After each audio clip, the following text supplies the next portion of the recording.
almost 40,000 or 36,000 subscribers. That's crazy. I'm approaching 3 million.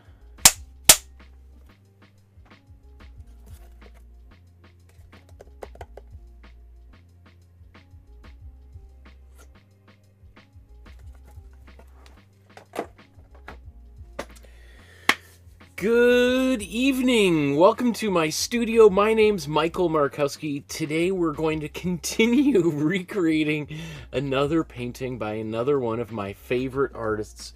We're going to continue recreating this painting here by Lyubov Panchenko. Lyubov Panchenko is an incredible, or was an incredible artist who made beautiful artwork throughout the course of her long and storied life. Unfortunately, she was starved to death and murdered by Russian fascist invaders in the city of Bucha, which is the center of a number of terrible atrocities that happened in the first few weeks of Russia's illegal invasion of Ukraine back in 2022, which for some reason is still continuing to this day.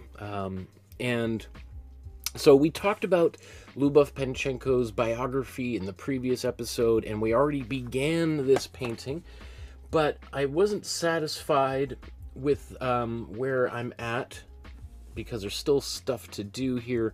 I had to run, and I had to go teach, but I've been like, I just can't live with this painting in this current state. So that's what I want to do today, is try to bring this painting closer to a resolution, which might mean changing some of the colors a little bit, amplifying some of the colors, some of the areas that are a little bit patchy.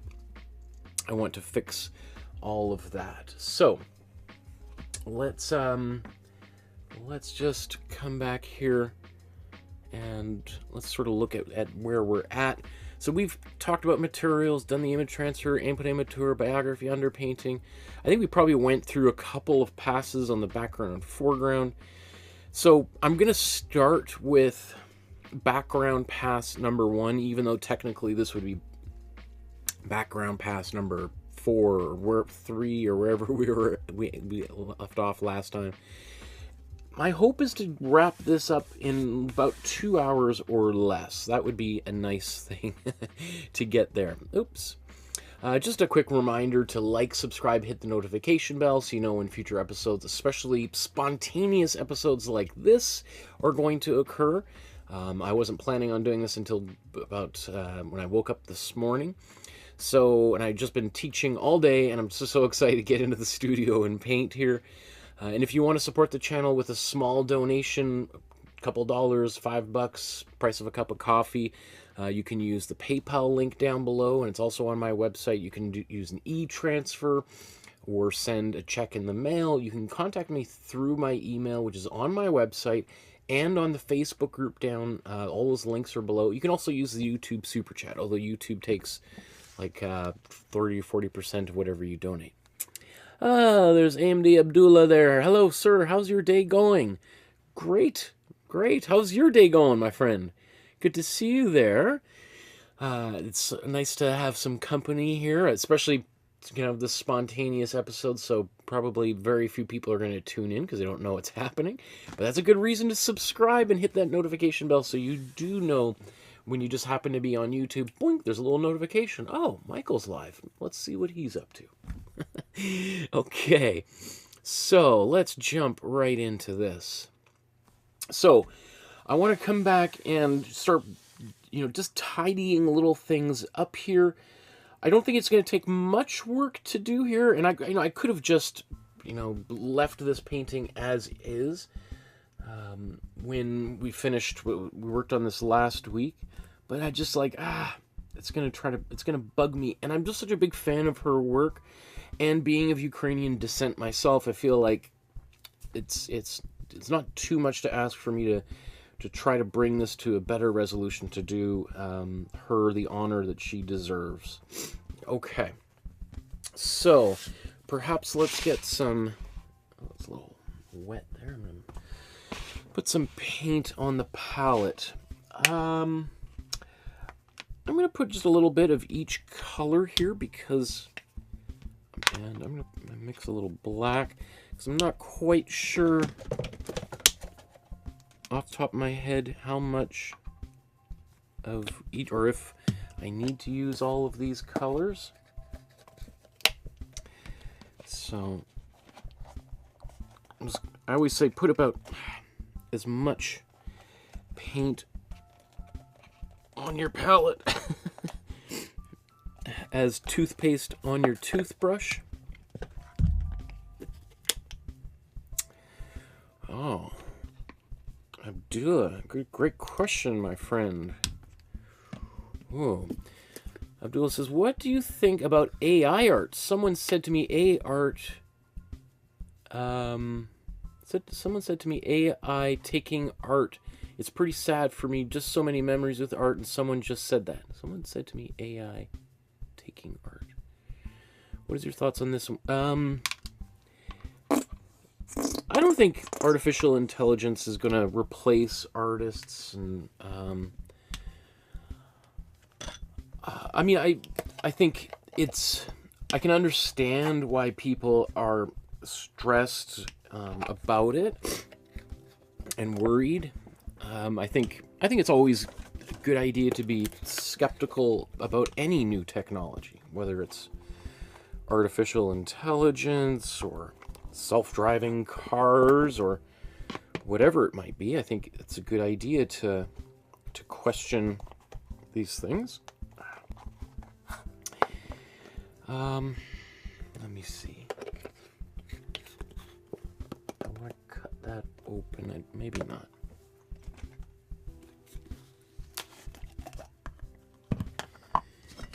Just gonna scoop some paint out of here.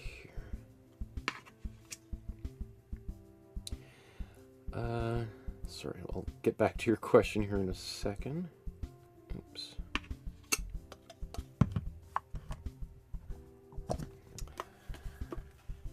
I mean, people have been saying that, various different technologies were going to destroy art for a long time. People once said that, the idea that you could go to an art supply store and buy pre-mixed paints, that was going to destroy art, because then anybody can go to an art supply store and start painting. They don't have to learn the chemistry behind paint and how color works and the theory behind various pigments, and that's just going to lead to a ton of terrible bad art.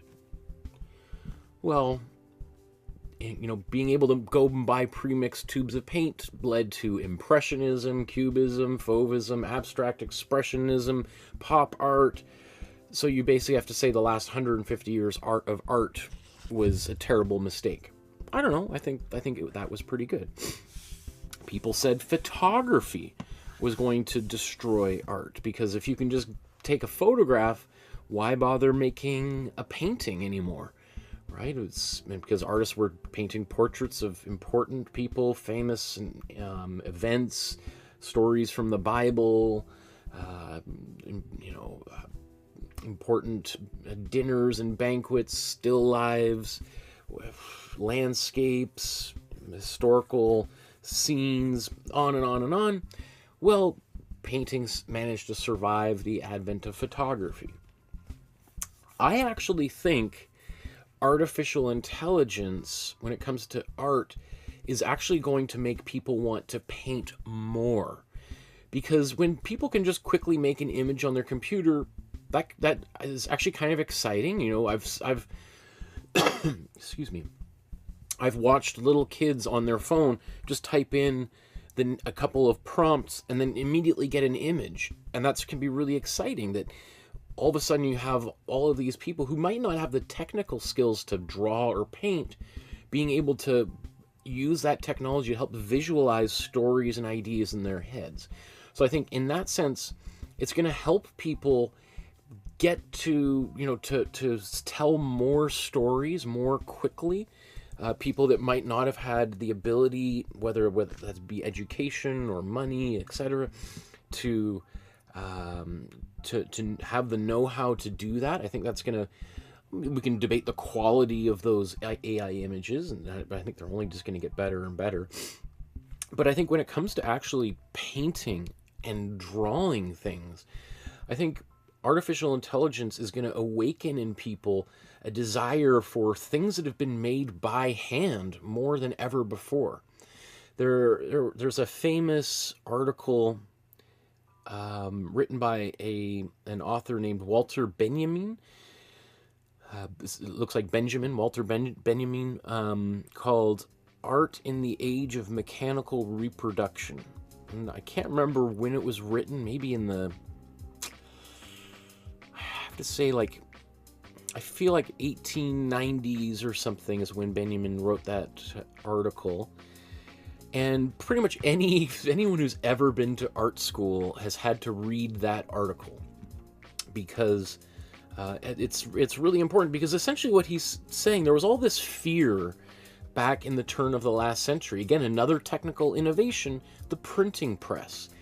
And there was this fear that, oh my goodness, once people can just start, making infinite copies of images, it's just going to destroy art. People aren't going to care about art anymore. It's because there's just infinite reproductions.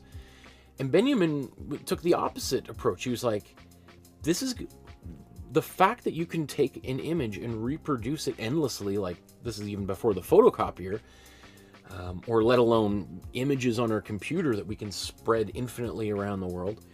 The fact that fact is actually going to make people want the original image even more. So an example might be the Mona Lisa, right? We can find infinite images of the Mona Lisa online right now. You can find it on posters and books and umbrellas all over the place. It's in the public domain. But I don't know if you've ever been to the Louvre in Paris before, but there are, it's when you get inside, most of the people who go to the Louvre are in line to see the Mona Lisa, and when you get into the room to see the Mona Lisa, you're probably waiting in there 45 minutes, shoulder to shoulder with these crowds of people trying to get up to see the quote-unquote real Mona Lisa. So the fact that that image is so widely distributed, oddly enough, makes the original seem that much more important, right? Because everything grows out of that seed. And which is why I always think it's crazy when you go to museums and they don't want you taking pictures of things. I think, are you guys aware of culture, contemporary life at all? Like, people, when they see images, they're more compelled to want to go to those places themselves, rather than museums like, no, don't take any pictures. We want to hide those pictures so that people have to come here. Well, if they don't know about it, how are they going to want to come and see it? Right? So I feel it's the same sort of thing with artificial intelligence. The more people use those technologies, the more it's going to create a yearning, a desire for those same people to want to learn how to paint themselves, to reconnect with that very human thing, this thing that we've been doing as a species for tens of thousands, hundreds of thousands of years, which is to make images with our hands with colored mud, whether that be, bisons and animals on the inside of cave walls, or paintings like the Mona Lisa, or Andy Warhol's Marilyn Monroe, right? Artists have always, people I think have always yearned to express themselves directly through these tactile materials. So I'm actually quite hopeful. I don't think AI is going to put me or any other artist out of business anytime soon. I could be proved wrong, and maybe 5 years from now, I'll be called to the artificial intelligence court and put on trial by a bunch of robots for my hateful speech in favor of humanity. But I think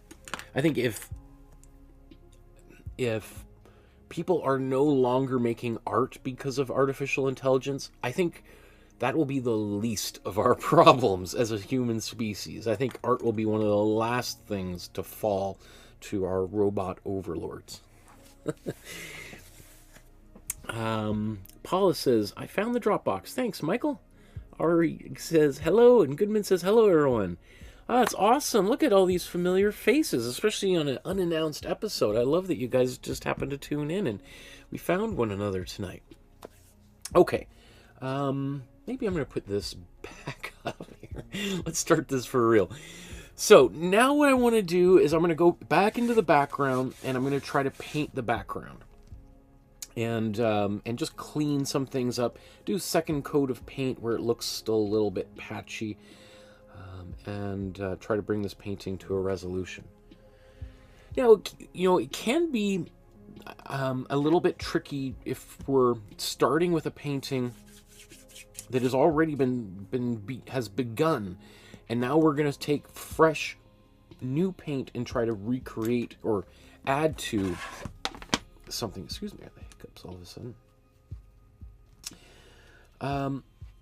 That's why, one thing I really like about painting, especially doing like an Imprimatura, is I feel like, it's an opportunity for me just to get my fingers a little bit dirty, start painting, and without having to kind of worry if I'm doing it right, if the colors are in the quote-unquote right place or not.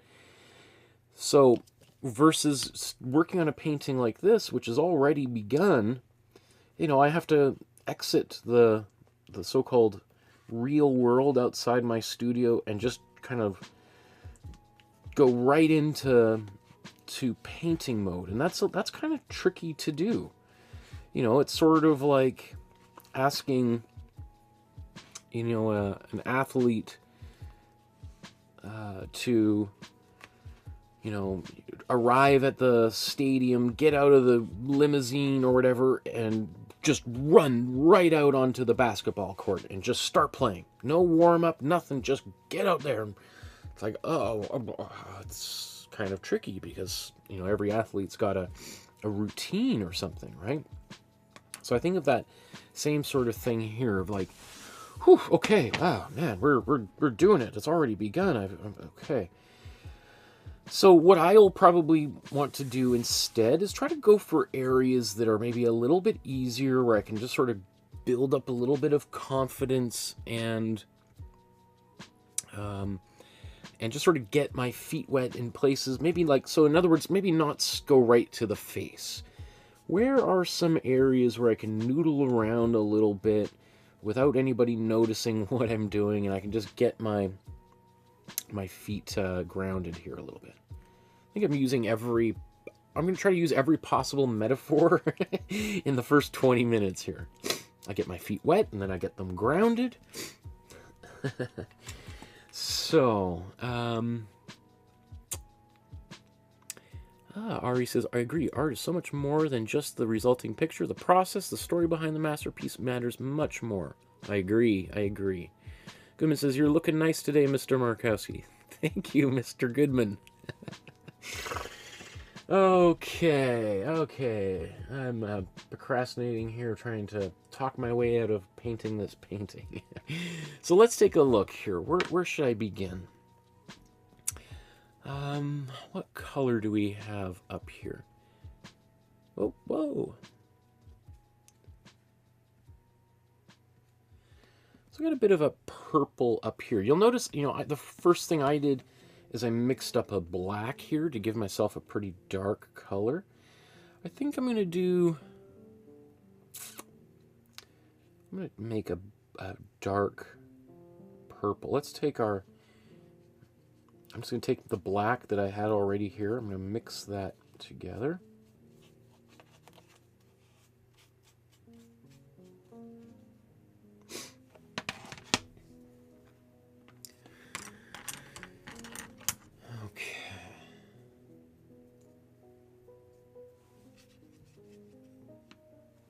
And then I'm just going to clean this brush real quick.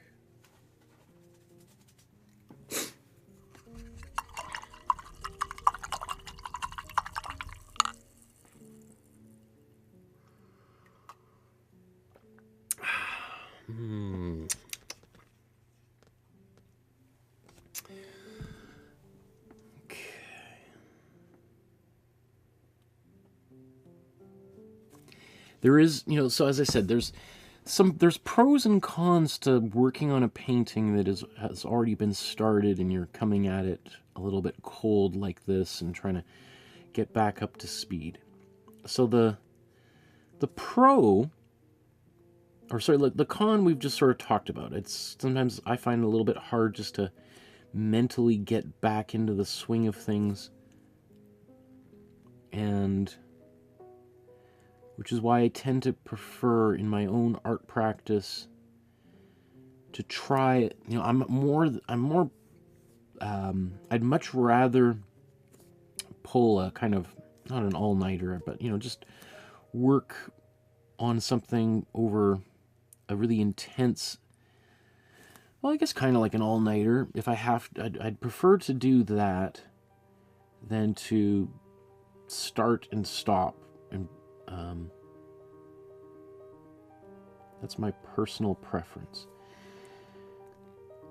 I'd rather just power through and get it done. You know, I'm the, you know, when it comes to taking a Band-Aid off, I'm like, tear it off. Let's just do it. You know, I'd rather get dirty once.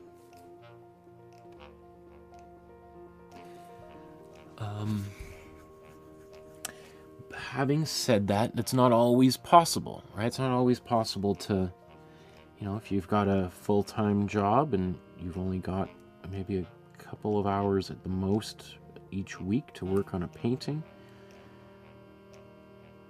you know, you're kind of forced, if you want to do painting, to break it down into short little bursts. And that's why, you know, when the various different chapters that I have here on each of these videos, pretty much those are all good places to stop for the day. You know, if you had to, you'd be like, okay, you know what? This looks like a good time for me to take a break. I think I've gotten as far as I can at the moment. So they're usually pretty good. Those are times where it's taking a break might work quite well.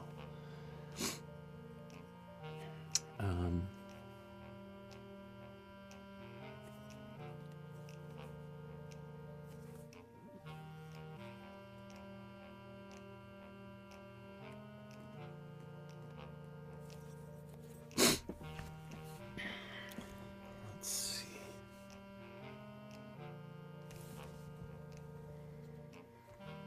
But the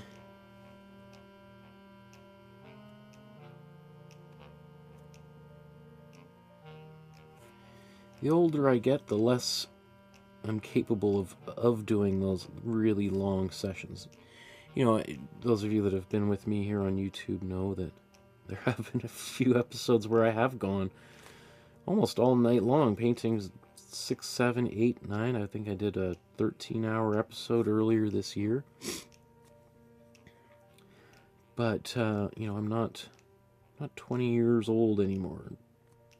And working that long on something is pretty exhausting, kind of. So the more and more over time, the more my body is sort of forcing me to break my process down into shorter little bursts. So that's nice. I like how that's just been cleaned up a little bit.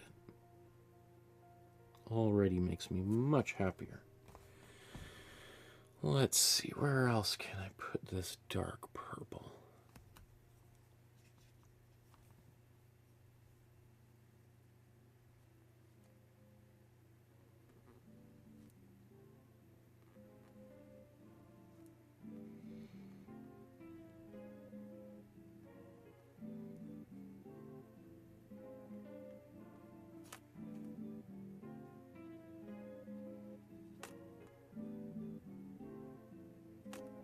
Oh, so the cons of working... Oh, so the pros of of splitting a painting up into many different stages? Well, I mean, sometimes obviously it works well if you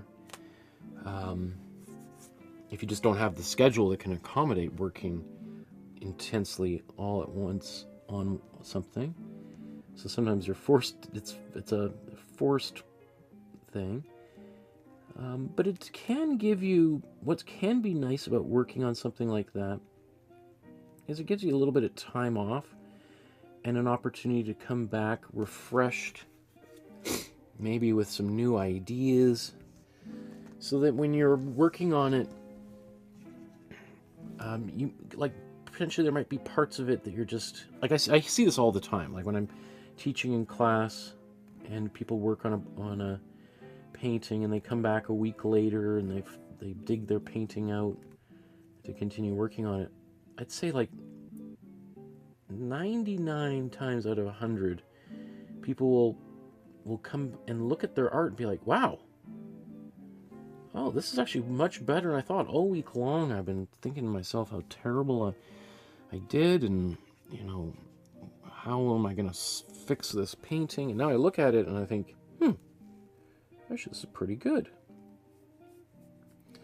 So often just having that little bit of a break from your work, take your mind off of it and think about other things, we come back and we might have a totally renewed appreciation for what we've done. And then that can be kind of energizing in and of itself. You think like, oh, man, actually this has turned out really good. Wow, I could just put another couple hours in here and it's going to be like the best thing I've ever done. So that's relatively common that people have a look at an artwork they've been working on very differently after a little bit of time has passed.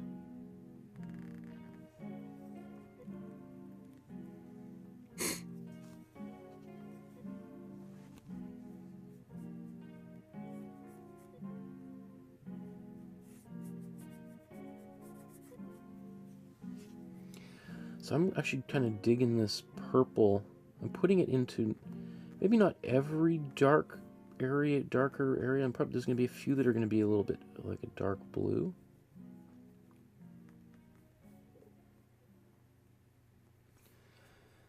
But there's kind of a nice richness about this purple.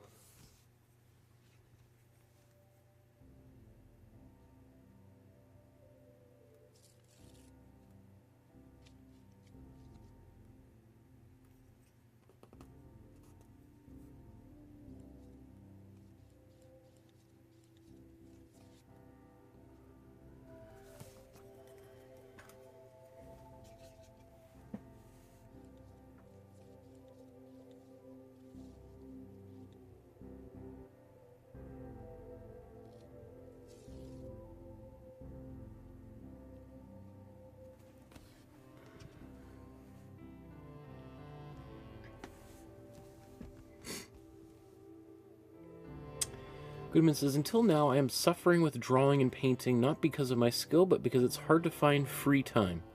I have many things to do every day. I get that. Oh, totally. Yeah. It can be kind of painful when you got other responsibilities, and yet the only thing you really want to be doing is painting.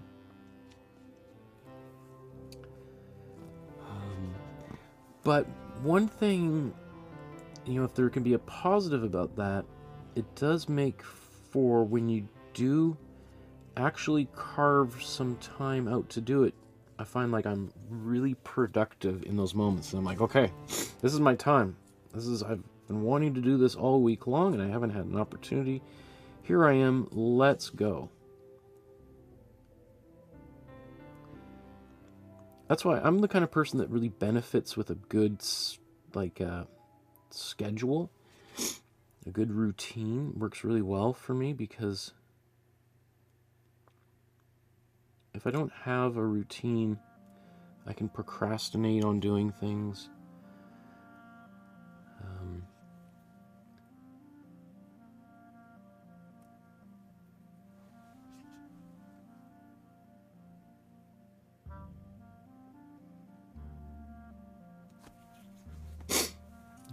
we should zoom in here.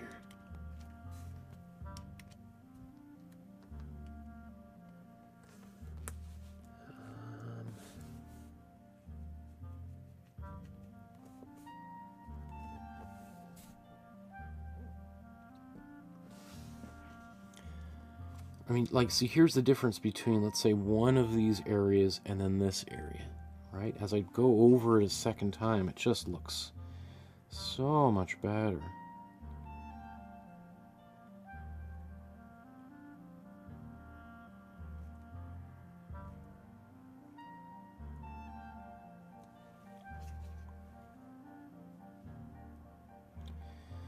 And even just doing this, I feel like has already improved this painting a lot, as far as I'm concerned. Like, I already feel like, oh, okay, well, if I really had to go leave now at this exact moment, I can live with this.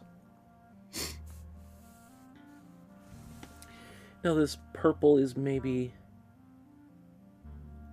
certainly looks darker on camera.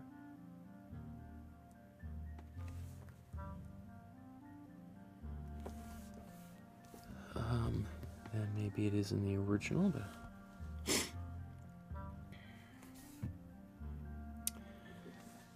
okay, I'm going to take more of my black. I'm just going to take my warm blue now.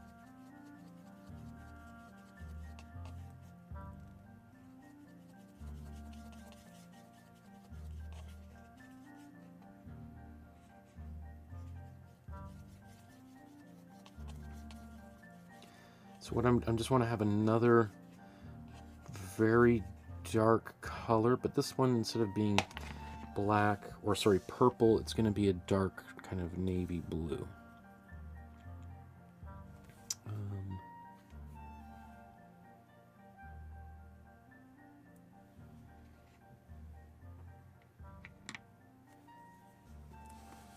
Let's see, I just have to be careful because there's lots of wet paint on this painting now.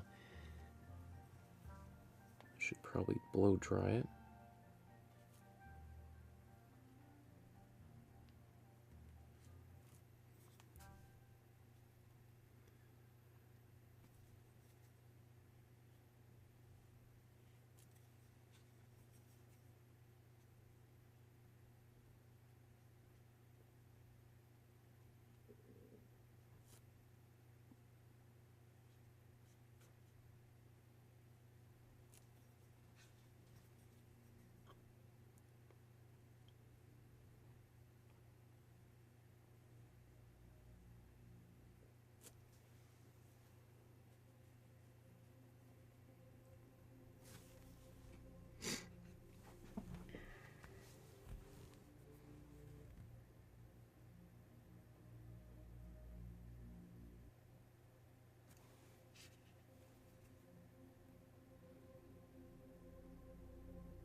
It just makes things so much better.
So the difference between this color and the previous purple that I just applied is very minimal. There is a difference though, and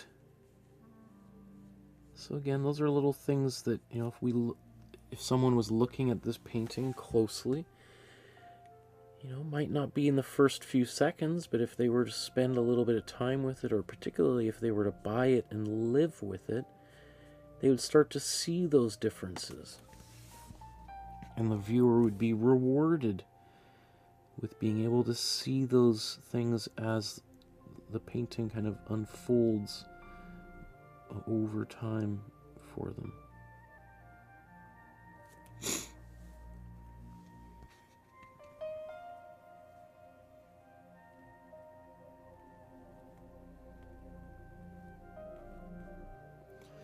And that's what I think is important. I think one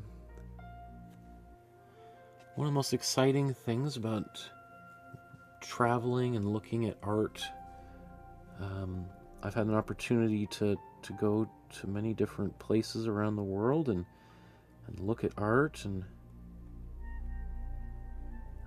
I've been able to go back to many of those same places multiple times over the years. And I think one of the cool things that I've noticed is how it's almost like the artwork kind of changes. Obviously it's not changing, it's us that changes. We change as we, you know, over the years. But we see different things in the same artwork. And I can certainly attest for the fact that there's artworks that I hated when I was younger. I thought were totally stupid and overrated and ugly. Artists and whole movements that were like that. And then, you know, and I remember going to museums and seeing them on the walls and just like, whatever. And just walking right by. And then now, you know, I'll sometimes kick myself. I'm like, oh man, I remember just walking by that painting and just thinking of how terrible it was and how I wasn't going to give it any of my time or attention. And now I think like, man, you're such an idiot, Michael. Why didn't you, you know, get out of your head and take a little bit closer look at that thing? Like, when's the next time you're going to be back in so-and-so place? So...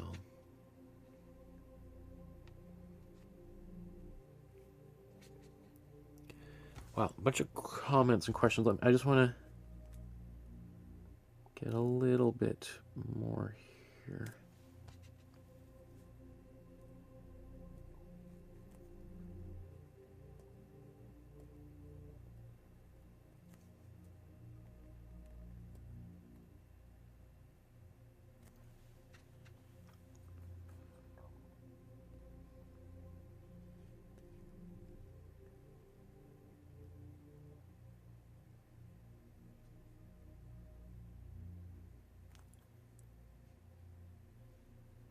I already feel so much better about this, just with this few minutes of just painting those darker colors in.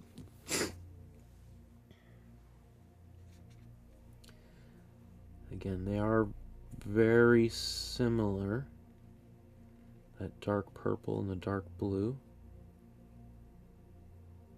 because there's a high amount of black in these, and they're very opaque, but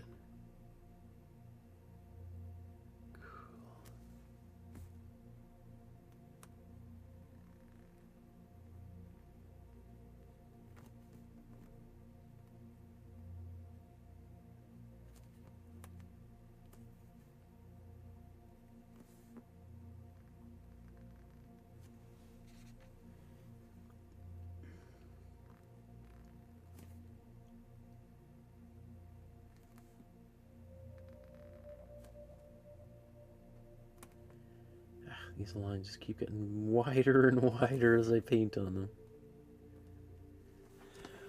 Okay. Goodman says, huge responsibilities, and I'm working as a freelancer and trying to build something good in my career to my family and myself.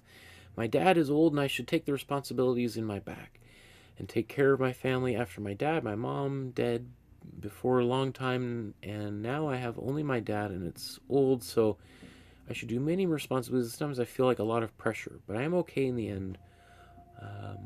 All things get better and done. Wow.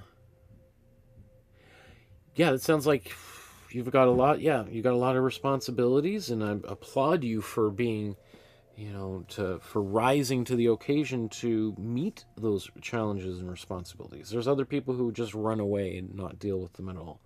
So that's pretty cool of you to do your best to help your family when they need you. Again, not everybody would see it that way, and so that's very cool.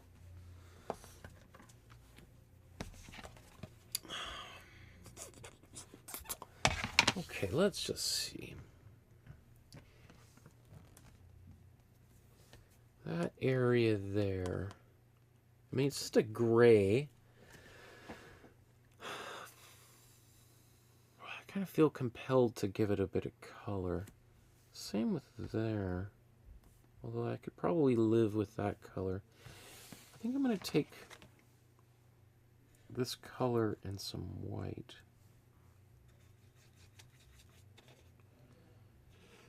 And some black.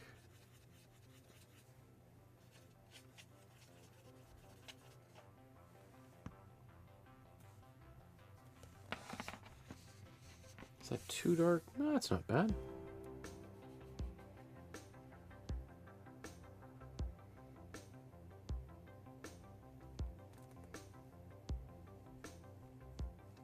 Basically, the reason is I need that to be darker to make these hands pop. Because at the moment, that area is just too lightly painted. So the hands aren't contrasting enough with the space around them. So they just sort of disappear. But by making this color adjacent to them darker, the hope is that they'll pop a little bit more.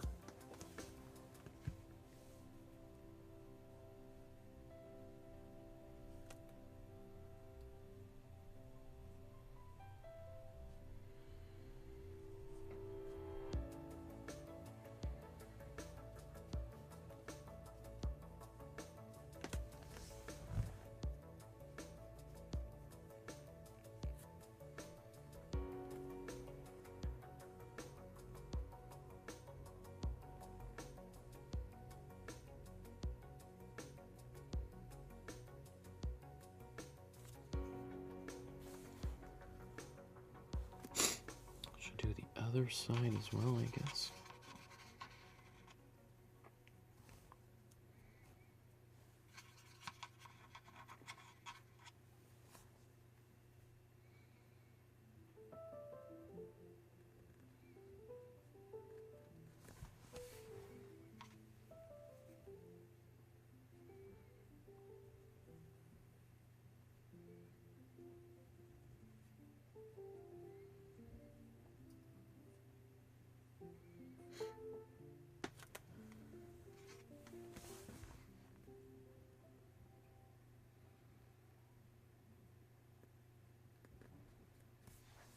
I think that's making a big difference.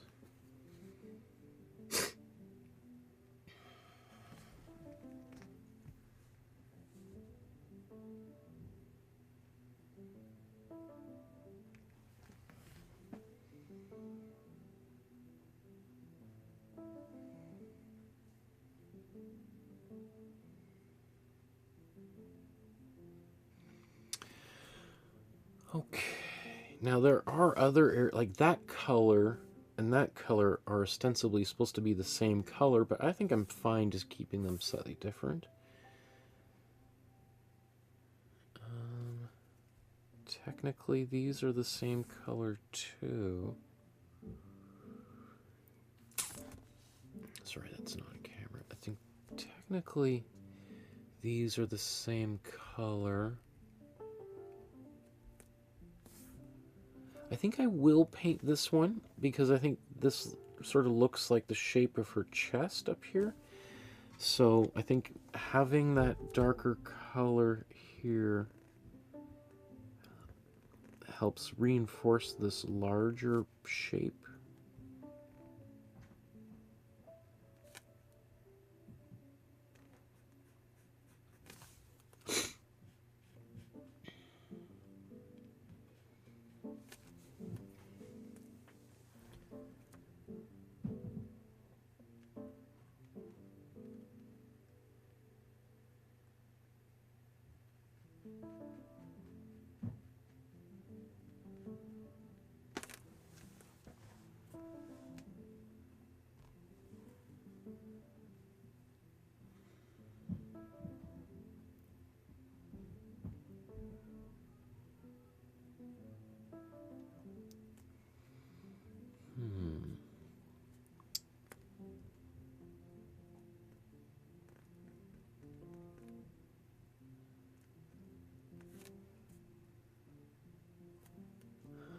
What's going on here? Technically, this should be darker.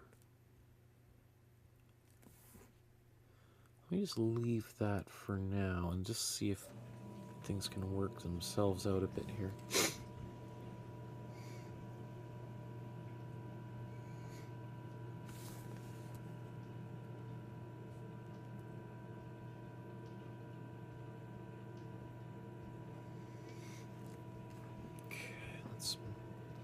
I'm going to scroll around on this painting.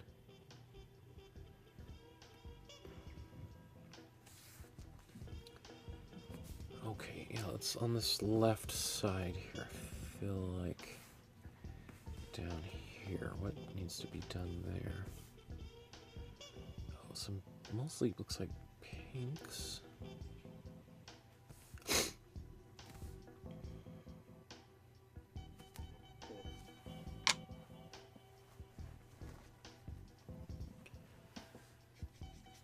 Go back to my dark blue here. Where's this?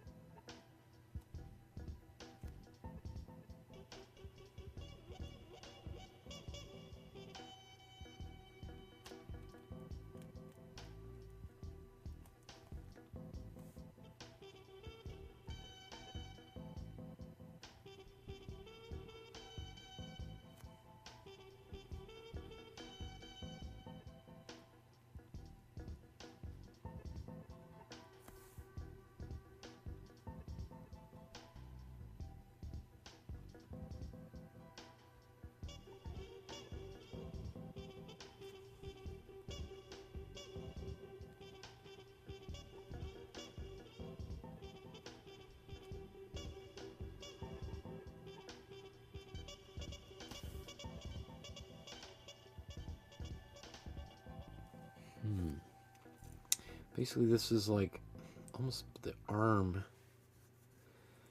coming in through here.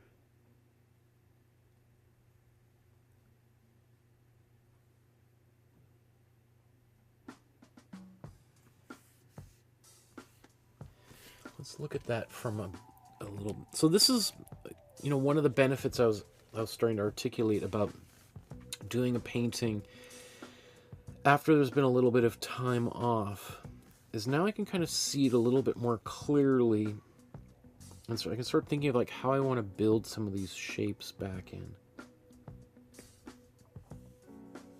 like to kind of create the emphasis, like, because these are her hands here, right, clasped, and then these, you know, I guess one might assume that's her shoulders or her clothing.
mean, obviously I'd prefer to have to do as little touching up as possible here and see if I can,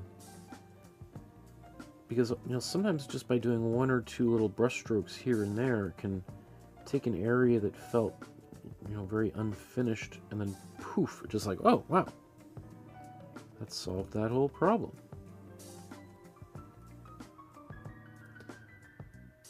So that's always the hope, is we can just do a little thing here and there, and then the painting just snaps into view and it's done, as opposed to having to labor over it and, you know, endlessly.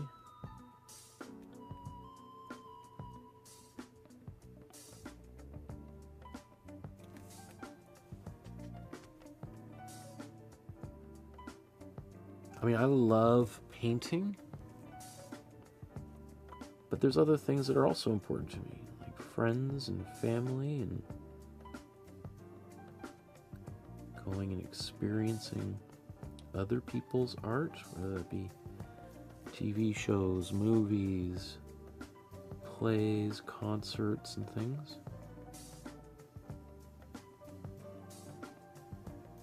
So my time to make art is limited, so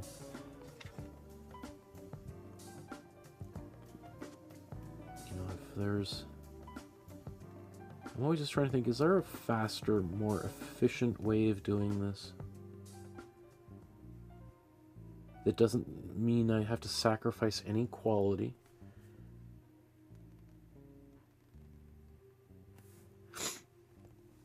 So I can do more of the things that I love doing. That's something I'm always asking myself.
Randall says, Michael, do Thursday night no more.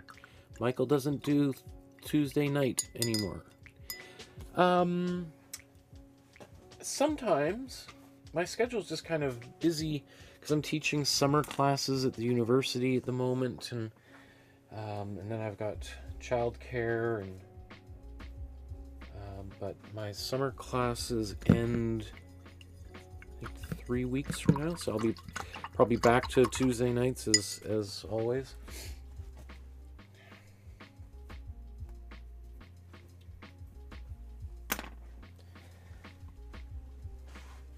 It's not like doing what I'm doing right now really pays the bills.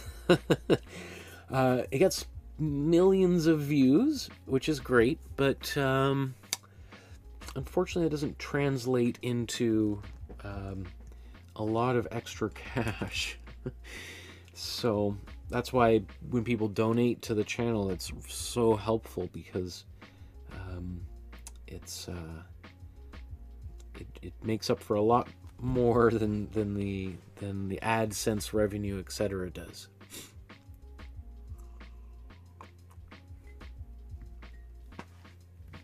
Okay, I think I'm gonna quickly blow dry this, because I got wet paint kind of scattered all over the place here.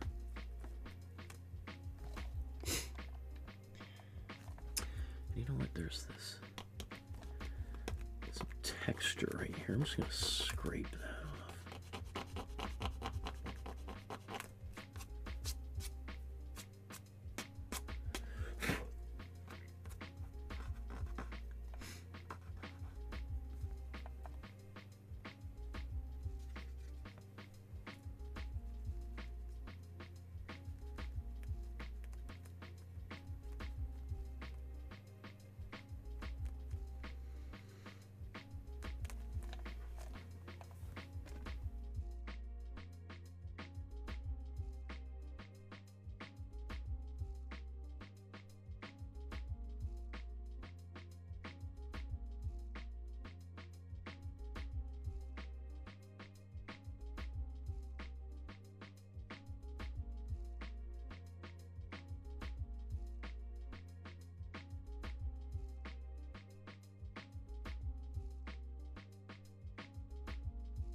What if I take...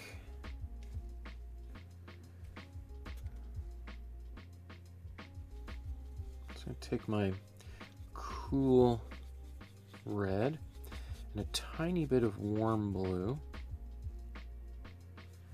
Take a little bit of white, a little bit of black.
Magenta is a particularly famously transparent color, so that's why I'm adding kind of a few other pigments in here to try to beef up the strength of this color.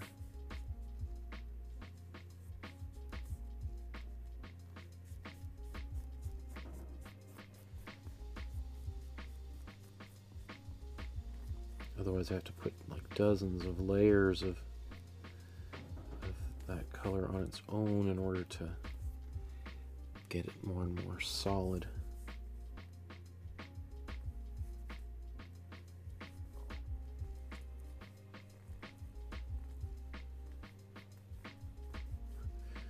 It's funny, for the past week I've been thinking to myself, you know what, let's get to the art supply store and get some like fluorescent pink paint. I thought I had some here, but I guess I don't. But I kept forgetting to do that until basically the show was about to start. I'm like, oh yeah, guess we didn't get any of that fluorescent color after all, hey?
So one of the things, you know, as I said, about working on a painting after a little bit of time, as I can have a clearer picture of maybe what is supposed to be happening. Often I find when I'm working on a painting all in one go, there's almost always, after I'm looking at it later on, I go like, oh, that's that guy's leg. Oh, I didn't even see that before. Oh, I painted him with one leg. How did I... And I'm not even thinking of anything specific here. But, you know, I might do something as obvious as forget to paint someone's leg, and because I just think, oh, that's just a tree trunk in the background. And so, you know, those are the things I'm like, oh, man, I should go back and fix that. Versus if you're painting with a little bit of time, you can step back and see it and be like, okay, well, that's where a leg is going to go, or so and so. I need to fix that, I need to fix that. And sometimes I'll literally make a little, on a post-it note, a list of things that need to be done.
So like this whole area right here, if I look at it originally, like it looks like there's this ribbon or series of ribbons that are coming down over her shoulder, and then they kind of maybe go off in this direction. And so this gives me an opportunity that I didn't have last time to kind of clarify all of this, whatever's going on down here.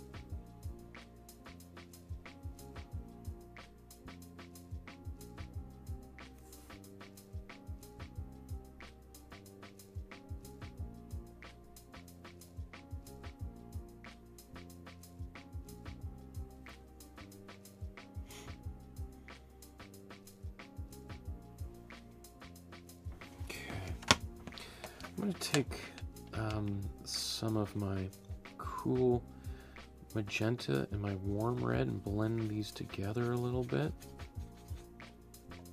Then maybe take a bit of white. Take a bit of cool yellow.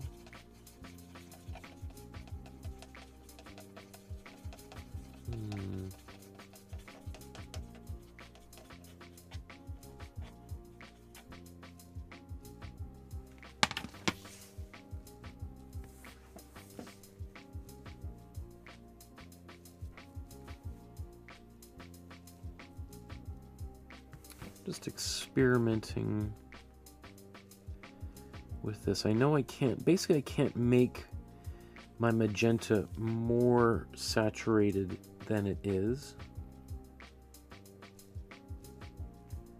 So I'm just trying to think of other ways I can kind of try to lighten it up a little bit. Make it appear a bit more saturated. One way is to darken the colors around it a bit. And if I darken colors, it'll make the colors nearby appear brighter.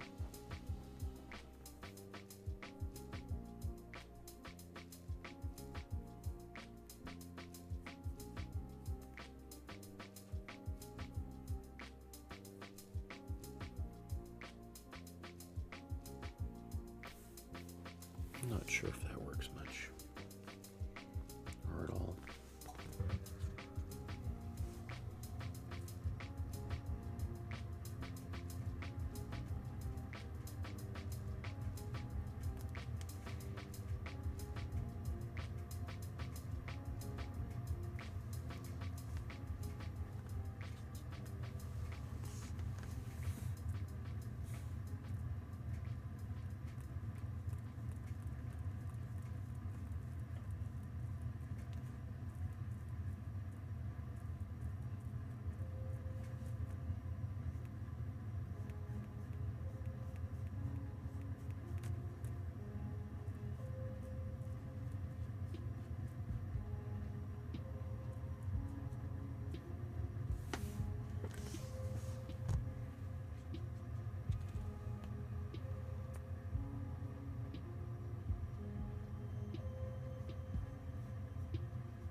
I don't know what it is, but a lot of synthetic pigments, which means basically pigments like the paints we're using right now are all synthetic, created in a laboratory somewhere. They all tend to be relatively transparent.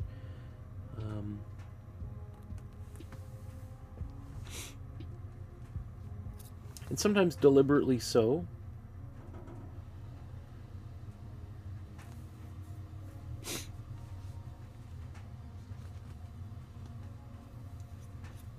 I tend to, though, prefer more opaque colors to paint with, personally.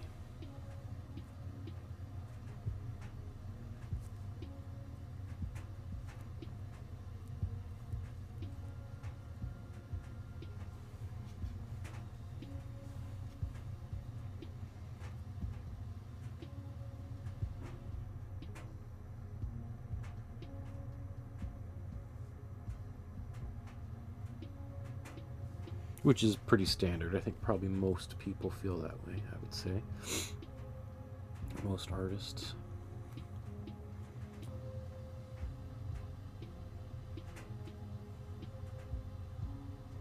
But there are some pigments that are deliberately made to be a little bit more transparent, and some people really like those transparent colors.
Let's zoom in on there.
So you can see this is my magenta right out of the tube, and look how dark it appears. It doesn't bother me. It almost looks a lot like my warm red.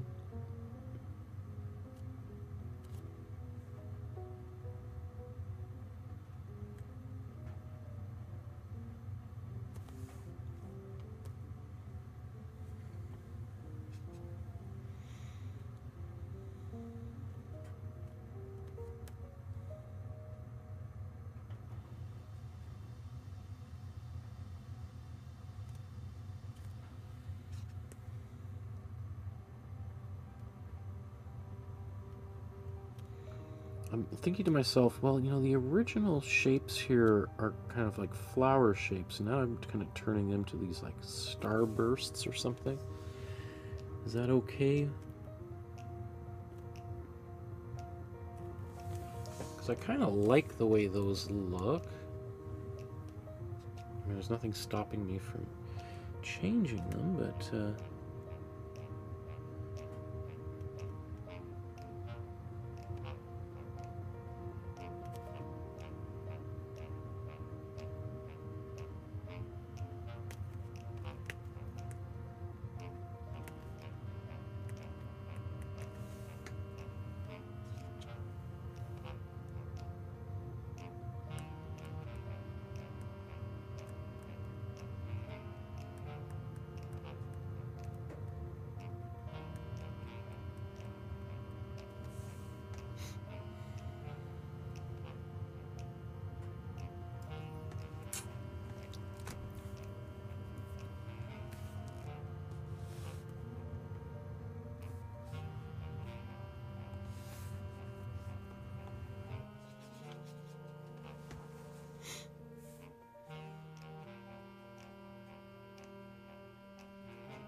You know, often when we're painting, we have to go over and do the same area 2, 3, 4 times in order to get the color to be as bright or dark as we want it to be. And I think some people find that really disappointing or frustrating, or that they feel like they're doing something wrong. No, it's quite typical. I mean, it's like if you paint your bathroom or something, you might need to do a few coats on the walls in order to make that color, you know, to get rid of any brush strokes or, you know, roller marks, etc.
So one thing I can use to kind of amp the pinks up, because I can't get any brighter than the pinks that I have, is to add either darker colors next to them or contrasting colors like blues, yellows, greens, things that are on the opposite side of the color wheel.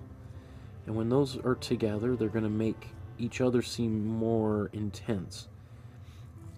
You know, just like, I don't know, jumping into the into the snow after you've been in a hot tub. It's like all of a sudden that snow is going to feel colder than it's ever felt before, and then when you get back into the hot tub, it's going to feel like somebody poured boiling water into the hot tub. The hot tub hasn't gotten any hotter than it already was, but it feels that way because now we have the, you know, we're going from one extreme to the other.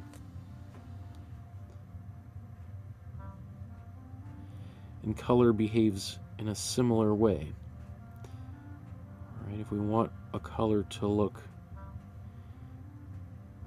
more saturated, and artists used to do this all the time, like they used to, because of how limited palettes were and how hard it was to obtain certain colors. You know, it's like, how would you paint a bright sunny day if you couldn't really afford or didn't have much access to blue? Right? How could you, what creative solutions could you come up with to create a composition that would be like a, you know, bright sunny blue sky and a, you know, clear blue, you know, sorry, how would you paint a painting that features like a crystal clear blue sky on a sunny day? Well, if you didn't really have any blue at all. Well, what artists might do is, instead of using blue, they might do things like make the sun appear really bright, like really amp up the sunshine. So you, instead of having a blue sky, you have maybe like a bright yellow sky. It's like as if they were staring right into that blue sun, or the yellow sun, right? And the blue is just sort of totally overwhelmed. We've all kind of probably experienced that at some point when you're, you know, it's so bright.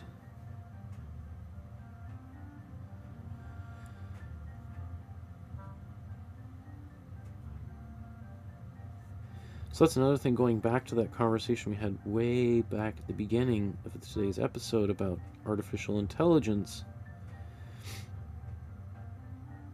You know, you can do great things when you have technology that can do anything you want on a moment's notice. But often, what I think people often appreciate most is when others come up with really creative ways to be really efficient with lesser stuff. Right? Like, think about Alfred Hitchcock and Psycho. Right, this movie has the famous shower scene where the woman is taking a shower and the murderer bursts in and kills her in the shower. Well, at the time that movie was being made, you know, there were very strict rules about violence on camera. So Hitchcock, it's like, how do I show someone being murdered and stabbed repeatedly, but I can't actually show that on camera? So he does things with shadows, the knife going up and down just as shadows, you know, showing, you know, what it purports to be blood splattering all over the walls. The woman screaming, the cut to the silhouette of the figure stabbing. All these things we take for granted now.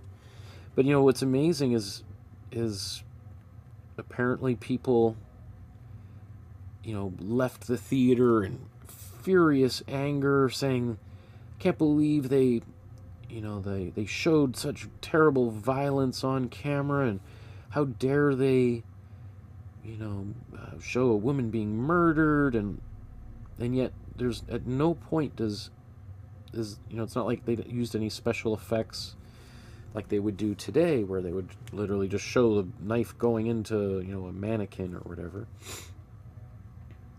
And yet that's people were so, you know, convinced by the filming and editing that they thought something way more terrible had happened on camera than actually did.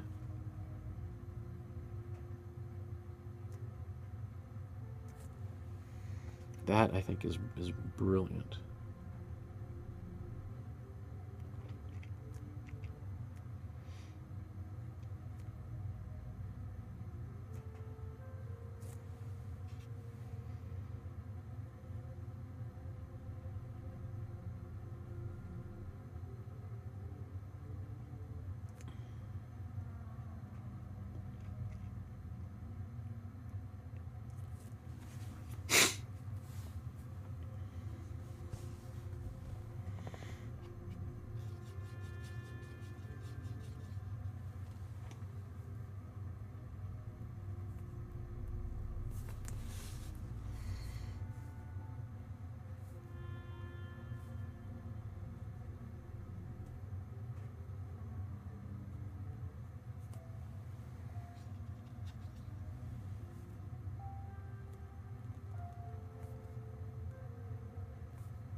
So, I've been painting for a little while. I kind of want to transition to maybe painting some blues in here and some greens and teals that are missing. So, let's move on to those. Let's see.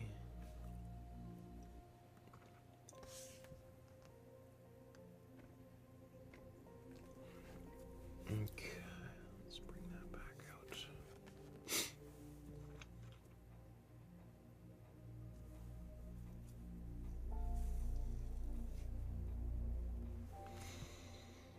In fact, actually, I think it maybe just quickly blow dry this here.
That's gonna take some of my warm blue.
Again, I'm probably going to have to do even another coat of this warm blue after this.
I wonder what people are painting on right now. If anybody's working on this one or what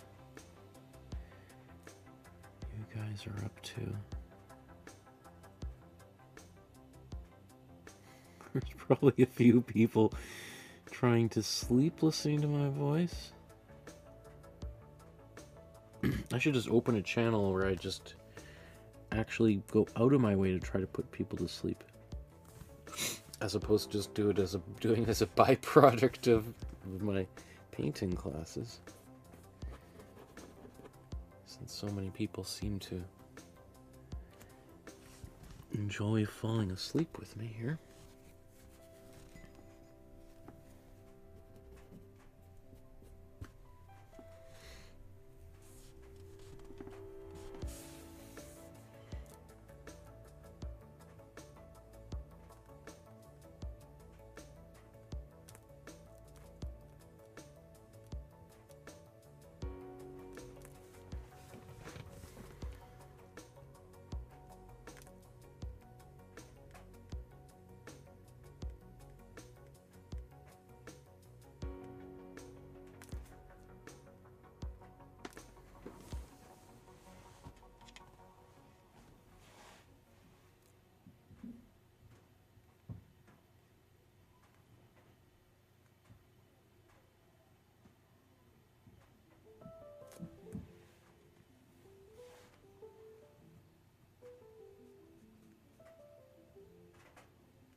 So painting here my cool blues, I think maybe for the first time.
Oh, there's Kathy there. Says, hello, everyone, just popping in to say hi. I see you're here tonight, Paula. Good to see you. I painted earlier today and only have the flowers to finish on this. Awesome. This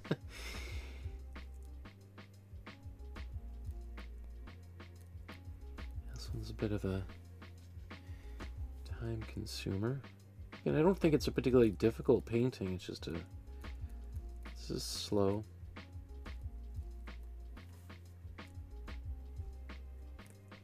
I think one thing that's nice about this painting is it does give us an opportunity to practice a little bit of brush control. Trying to do all these little details is a little bit time consuming. It's a rainy day here in Vancouver, rainy Sunday.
Kathy says, this looks great, Michael. Lots of fine work and details. Will there be a class on Tuesday or Wednesday? You know, I haven't gotten that far. I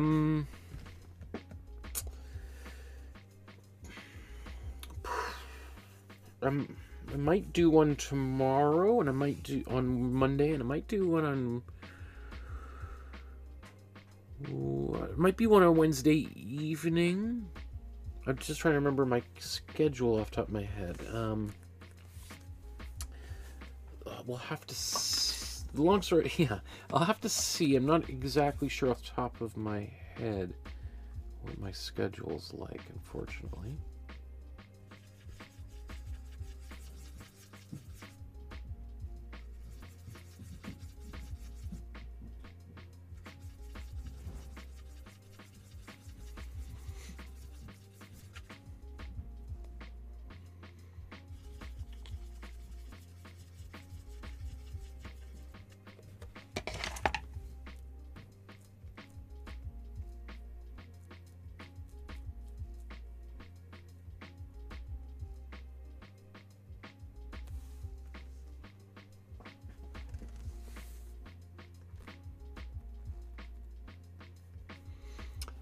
So I'm just lightening up a few of these grays. Again, just to create a bit more contrast where I feel it's necessary.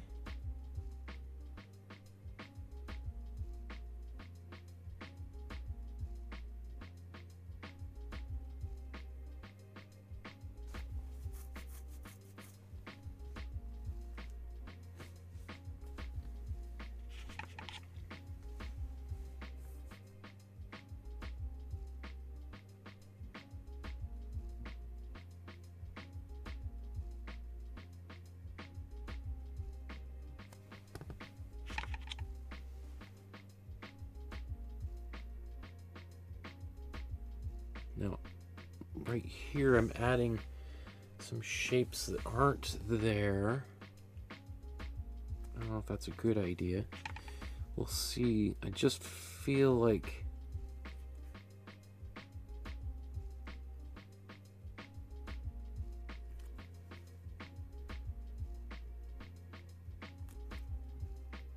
I need to do more work to make her arm look visible here.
Don't know if this was the right choice.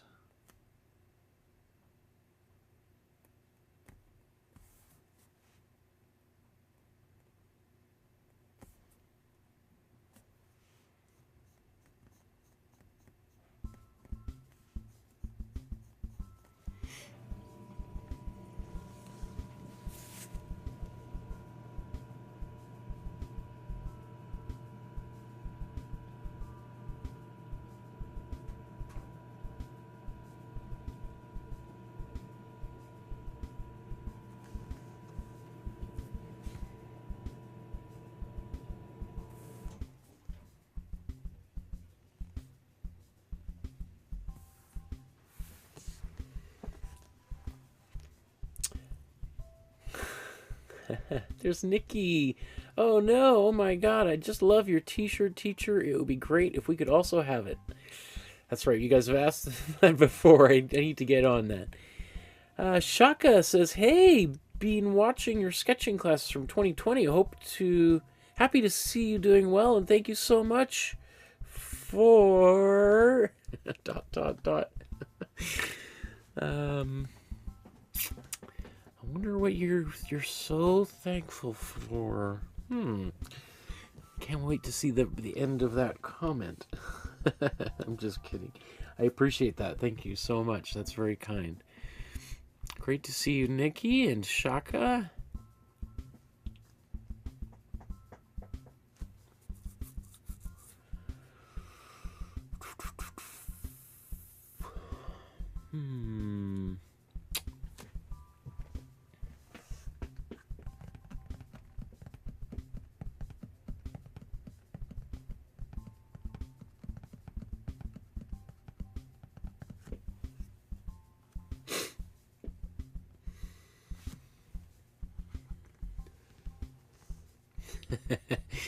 Shaka writes, so thankful for the classes. I appreciate that. Thanks for completing the comment there. That's very, very kind. I appreciate the comment. That is very sweet. I'm glad that people still find them useful and helpful, and that there's more and more people every day watching them, and that's why I made them, for people to be able to I'm a big believer in democratizing art and making it more easier and more accessible for people to be able to start painting and drawing and become more creative.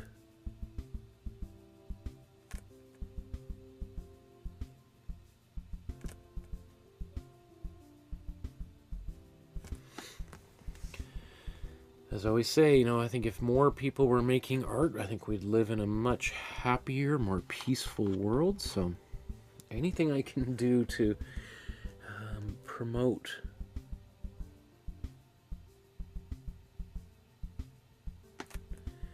more art in our world. I should zoom in on what I'm doing here. I'm just taking a little bit of a darker color in my paintbrush and just doing a little bit of very, very delicate, fine outlining.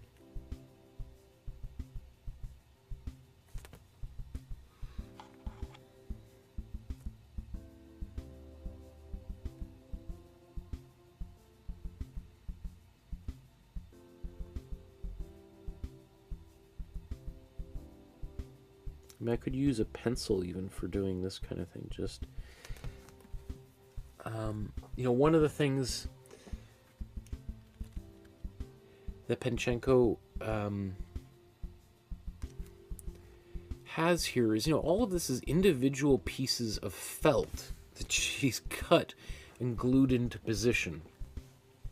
And so in between those pieces of felt, there's, little shadows between the fabric. Now ideally I would love for my colors to contrast enough to make those so that I don't need to do a line like this.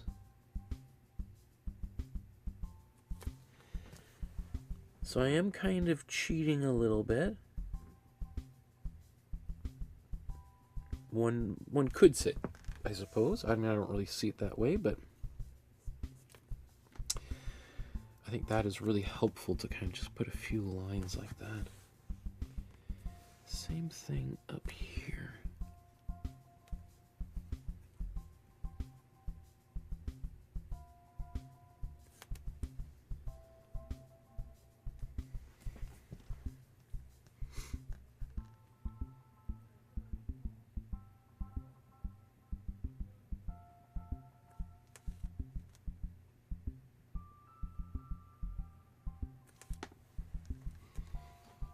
Just a couple tiny little lines there.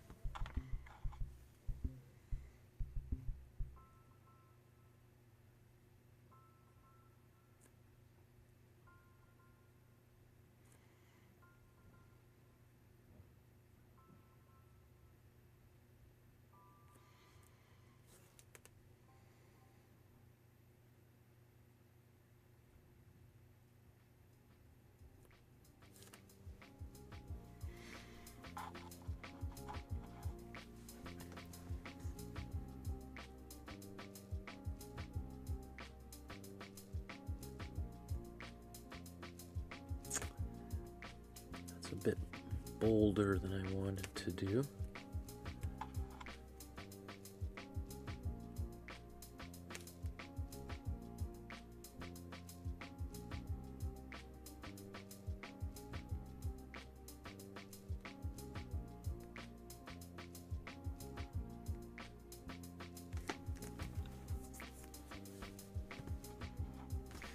This, by the way, is just my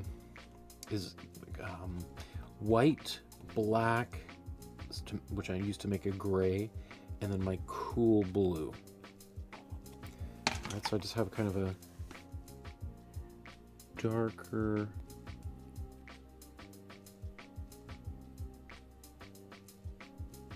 color here. I'm just barely grazing the surface of the picture here.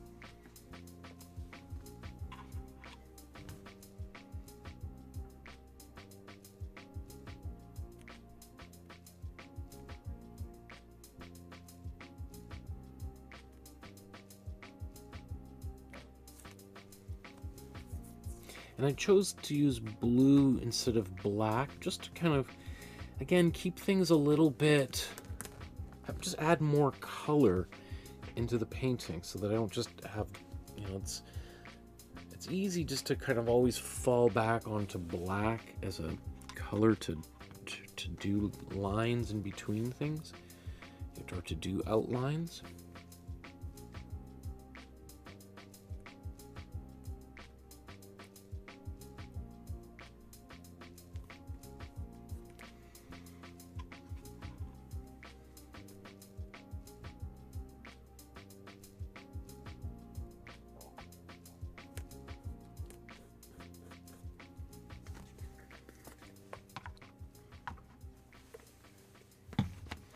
Okay, just took a little bit of glazing fluid just to make this color a little bit more liquid.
Okay.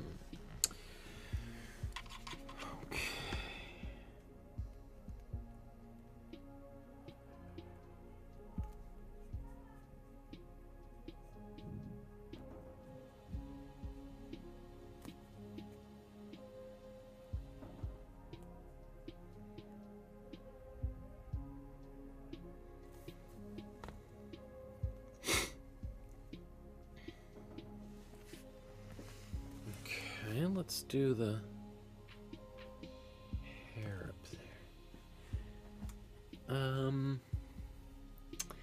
Nikki says, do you have any lessons ready on those leftover paints you made on a separate board? Just wondering, I'm trying to do it later, thanks. Any lessons on those leftover paints you made on a separate board? Just wondering. Oh, well.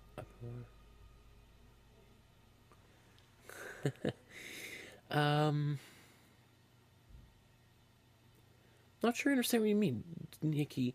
Do you have any lessons ready on those leftover paints you made on a separate board? Just wondering. I'm trying to do it later. Thanks in advance. The leftover paints I made on a separate board. Do I have any lessons ready? Yeah, I don't know what that means. But Nikki says, Shaka Case, oh wow, that's wonderful. I've been watching Michael for 3 years since I found him here, and the best for teaching and following his classes. It's unique 100%. Thanks, Nikki. The leftover paints you made. I don't know. Do you mean this painting that I made with the leftover paints? This big, thick, goopy thing? Is that what we're talking about? This one here, the J. DeFeo painting, The Rose? That one's got, this is basically all made up of leftover paint. You know, and at the end of a painting session, if I've got leftover paint, I just scrape it out and blob it on here. There's also a substantial amount of, you know, these little bits from paint tubes. You know, sometimes if they don't close properly, I just cut them into pieces.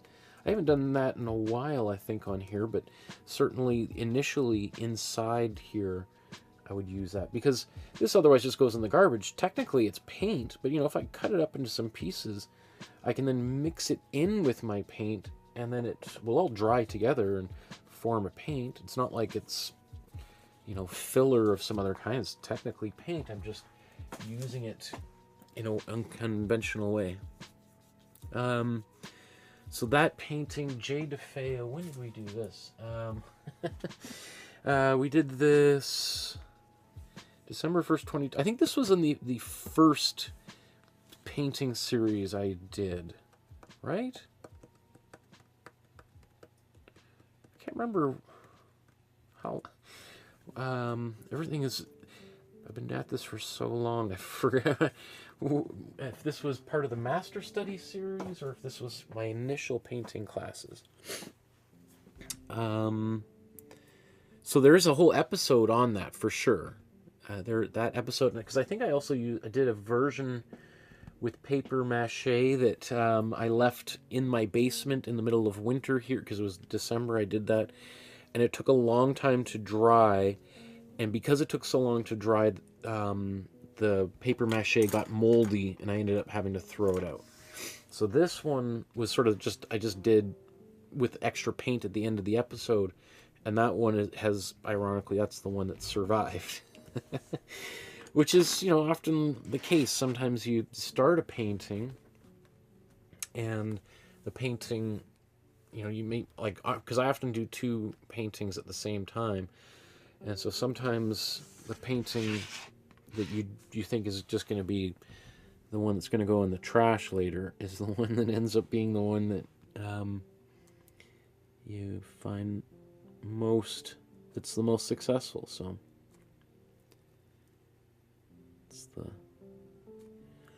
Often the irony of art making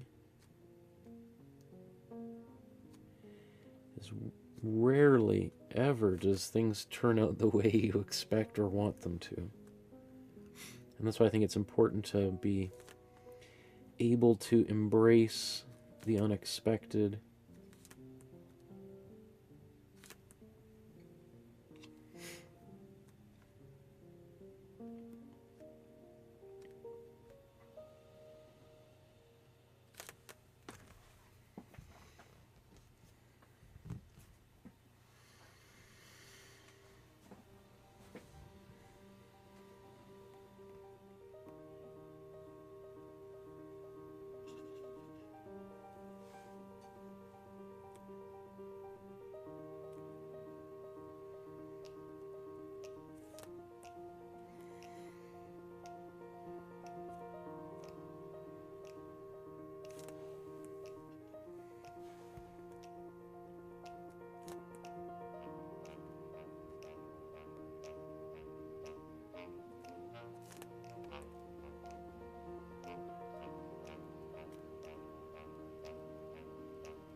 Shaka says, Nikki, yeah, he is for real. Art always scared me, but I own a manga publishing company. Now I can finally add my own series to the collection once I learn how to draw in a couple of years. That's so cool, Shaka. But yeah, Michael's teaching got me feeling like it's possible, and I couldn't thank him enough, and I just wish him absolute success in everything. Oh my goodness, Shaka, you're making my day. That's so sweet and nice of you. How generous of you to... Wow. I don't know what to say. Thank you. That's, I mean, wow. I really do hope that you create your own comic series and that you publish it. I think that's the world needs your work. So I hope that you follow through on that goal. I would love to hold you accountable to that. I'd love for you to come back in a couple of years and tell us all about the book that you've made, and hey, I'll feature you on the we'll do a master study on your book. I would love to do that. That would be awesome. We'll get everybody to buy it. Anything I can do to support you in any way towards that goal, that vision. That would absolutely delight me to no end. That would be great.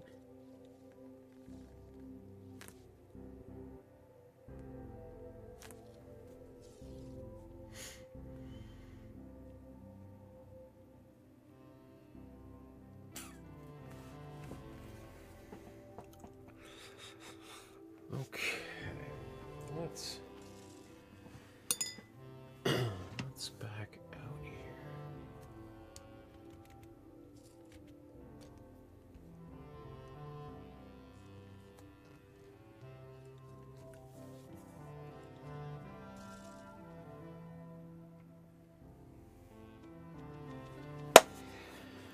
Okay, I think we're pretty close. So it's just little tiny touch-ups here, if anything. I'm not even really sure if I need to do anything, but I just wanted to take this opportunity to kind of zoom back out. Let's look at them side by side and just see what, if anything, could be done here.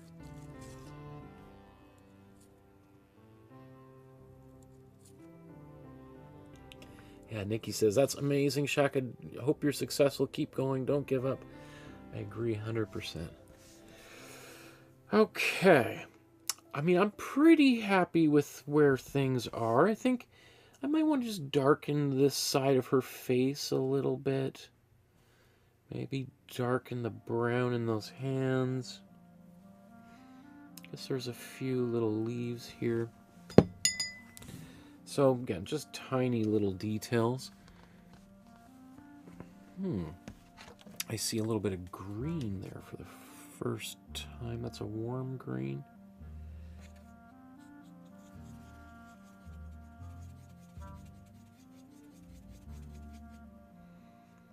Add some white to it because I don't think it's going to show up very well on its own. I'll probably do a couple of coats of this green.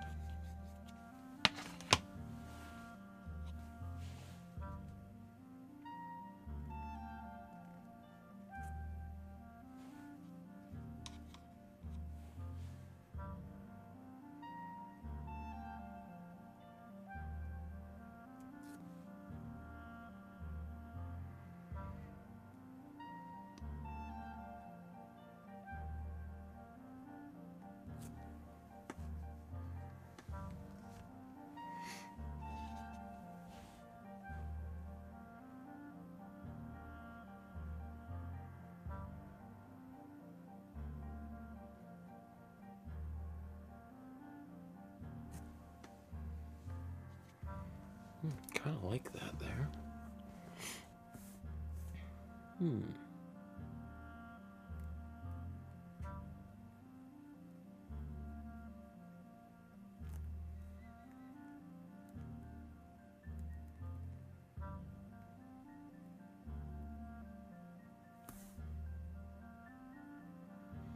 Now I'm planning on making that go darker green, because I think that's kind of what she's used there, but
Actually, that little bits of green, even though I'm still not done, I think that's actually quite effective. I'm not sure how well that shows up on camera, but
I think this yellow must be a hole or something in that tube. It was a little bit tacky, which tells me that maybe a bit of air got in there, and so it's kind of stiffened up. It's not as kind of fluid as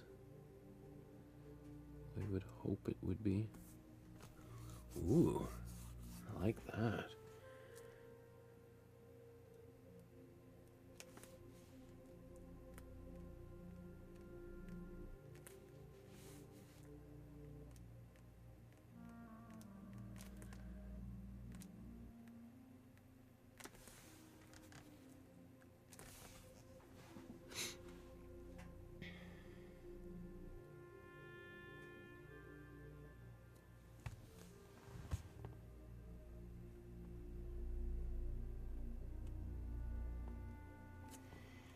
Wow, this little bit of green is kind of like makes a big deal. Would not have expected.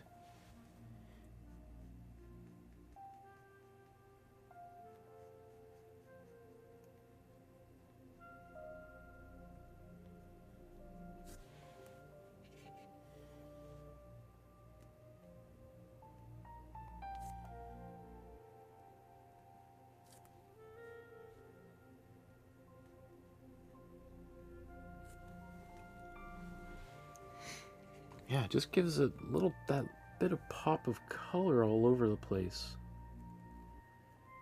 With this bit of warm green. It just has a really nice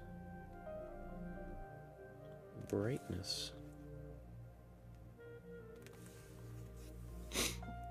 I mean, considering green is the opposite color on the color wheel from red, it does make some sense that putting it in here is going to make the red look more red.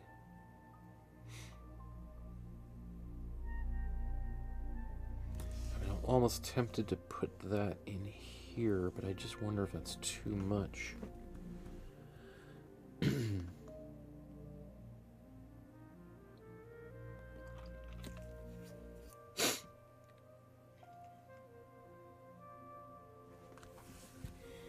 Think about it.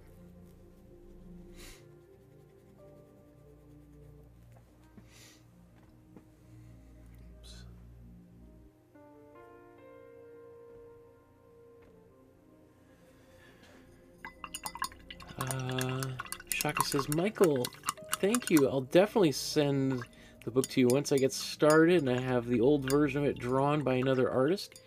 You can find it by typing The Shade of Red manga on Google. It's on Webtoon. Oh, cool. You've already got started. I recently got, and Abdullah says, I recently got a digital pen gift. Now, thinking of switching to digital art. What do you think, sir? Is that a good idea? I think learning to draw on a tablet or computer is a great idea. Yeah, I mean, I draw on a computer for 3 or 4 hours every day because I'm drawing a comic book, and I use the computer a lot. So I love drawing on a computer. I also obviously like painting by hand. They're two different tools and technologies and skills, but I think practicing both of them is a great or you know, if you want to make art, knowing how to use lots of different tools can only benefit you, because then it just gives you so many different options, right? You don't just like, well, I can't tell that story because I don't know how to paint. Oh, I wish I could do this story, but I don't know how to use my computer, right? So the more different skills you have, it allows you to tell different stories. Just like, you know, if a musician, you know, can only play guitar, well, then they're always dependent on finding a drummer and a singer and, you know, a bassist or whatever. But if you know a little bit of each of those instruments, well, then you can start recording your own stuff. You don't have to wait for somebody else to join a band with you. You can just start going. And I think that's I'm a big believer in just starting rather than waiting around for like the perfect opportunity, because you can sometimes be waiting for a long time.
That's a little bit better.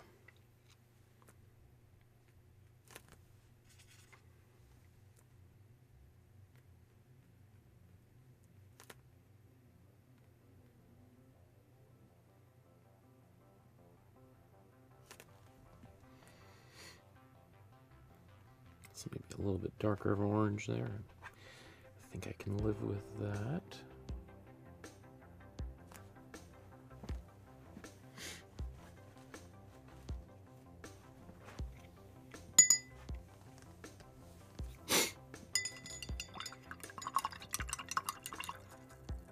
Just gonna blow dry this here.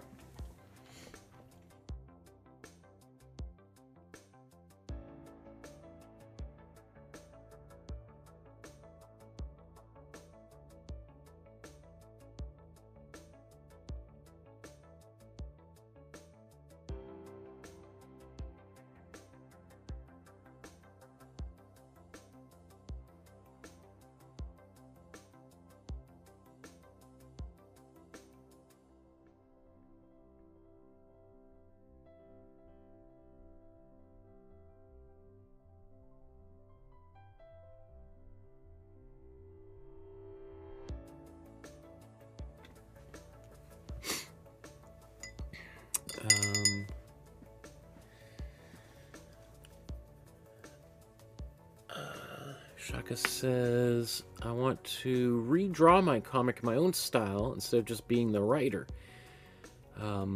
That's an interesting idea. So you hired someone to draw it for you, but then you're going to redraw it in your own style. I don't think I've ever heard of anybody doing it like that, but that's pretty wild.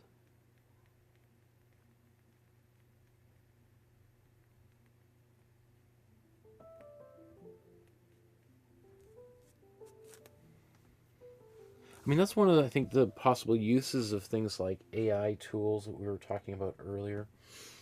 I think, you know, if you use AI to help you come up with some ideas,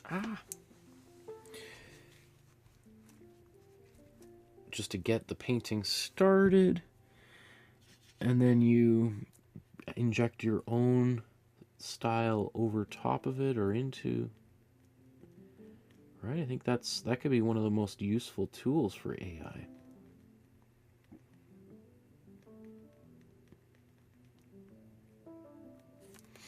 I think just helps get things started.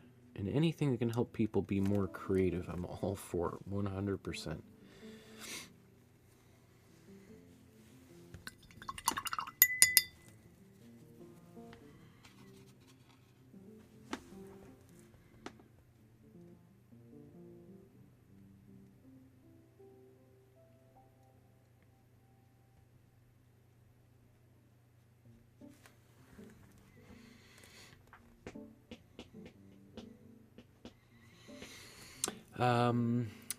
Shackles says, the piece you're painting today looks amazing, by the way. Thank you.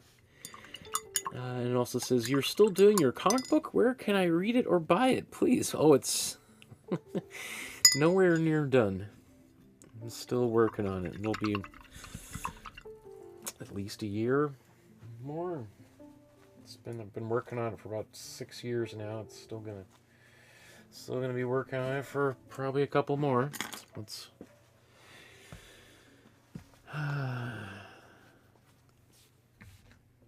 Kathy says, I like the green parts. Wow. Yeah, that little bit of green is doing a lot of heavy lifting. It really makes things pop. So I just sort of took, you know, in the original there is a bit of green, obviously, but I've just kind of really amplified. I mean, these are kind of greenish, grayish areas. And so I just took those and thought, oh, what if I was originally going to try to mix that same color, but once I started putting it down there, I was like, I kind of like that. So obviously I've decided to keep it. My only question is, do I want to add more, or do I want to just ease off? Because just because it's working in a few places doesn't mean it's going to be even better if I put it everywhere. You know, it's like one of those things. You know, if you make some soup and you're like, I put a little bit of salt in there. Wow, that soup tastes great. The logic doesn't necessarily follow that, well, I might as well, if I just add all of this salt, the soup is just going to get that much better, right? So it's a fine line between knowing when something's working and adding a little bit more and it'll work even better versus that's working, but it's only working because there's a little bit of it. So, you know, this painting is definitely different than her original artwork. I mean, not only the fact that she'd used felt and not paint to begin with. So, this maybe more so than some other recent paintings, because also I'm not able to get that same super saturated fluorescent pink. I've done a few things that are a little bit different. So this is a case where I'm trying to kind of see it on its own merits, maybe more so than other times where I'm really trying to replicate the original, because I just can't do it in this case. So I'm just trying to see, is this working?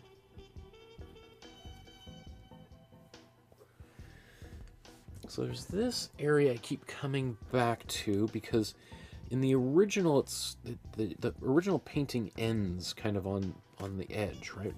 These sides are kind of trimmed off. So I just put this color here as a placeholder. But the question to myself is, should that be a different color? Should it even be black, or could it be green? Does having that lighter blue work well there?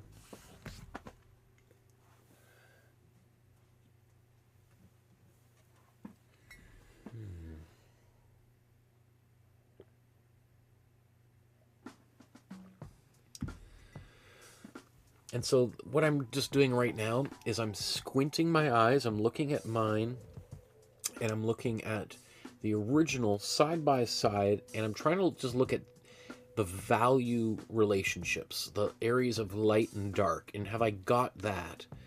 Because the contrast between light and dark is arguably more important than getting the colors right.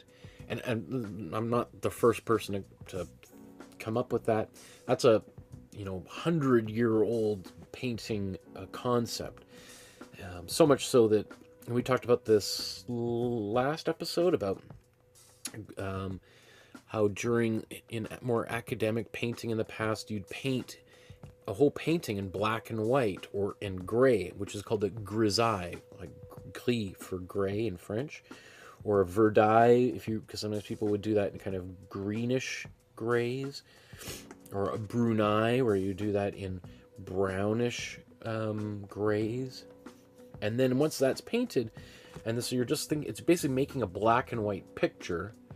And then if it works well in black and white or in monochrome, it's like, okay, well, then let's color it in, because the color's going to just make everything work even better. It's why when I teach a photography course, I often recommend people practice taking pictures in black and white, so that you can understand composition better. Because if it looks, I think ideally it should work well in black and white. Another trick I've seen painters do is take a picture of their artwork. I could do this on the computer, but I'll just show you kind of how this might work on my phone here. So let's say I take this picture on my phone, and zoom in so you can see me doing this here.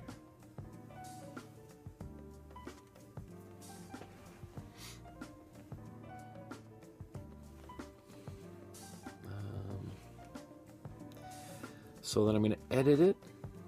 Let's go to saturation and just take all the saturation down. And so the idea is, can this artwork work in black and white?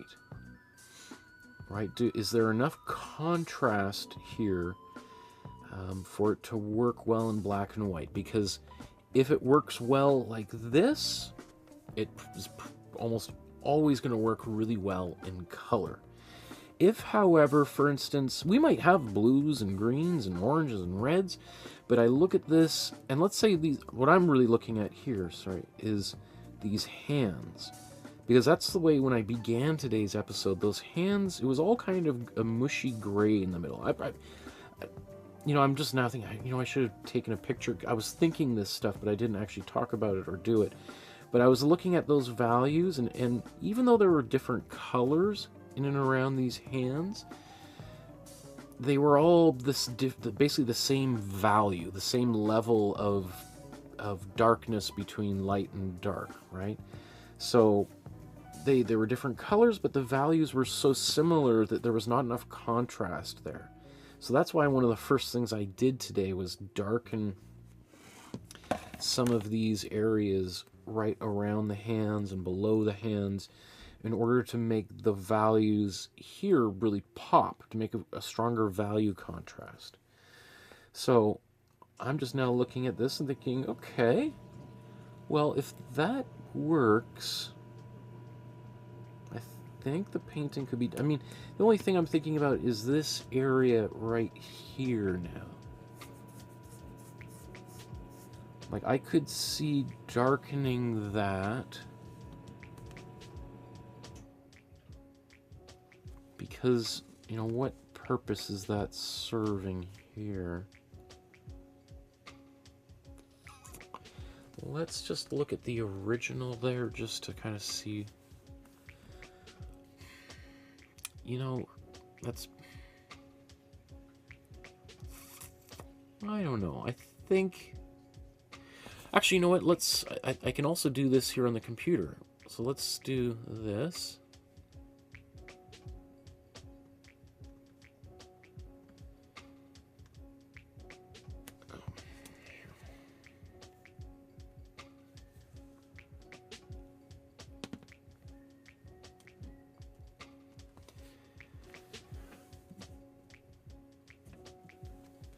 I've never done this before in the one with using my phone.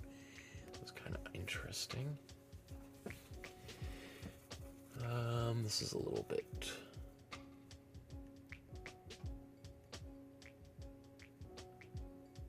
Whoa.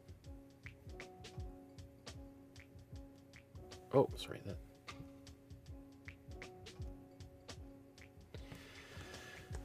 I was just trying to darken.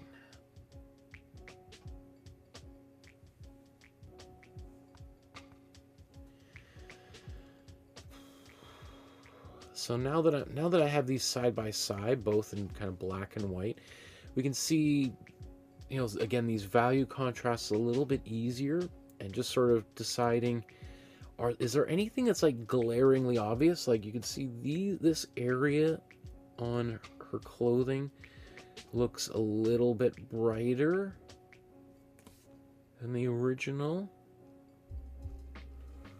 You know, and so remember how I was talking about this left side of the picture here? You can see it, although that's cropped out of the original, that's where the edge of her painting ends. You know, it is kind of darker over here in general. And so that's why my eye kept going back here. Is just like, do I want to darken that area? I don't know. I think this is okay.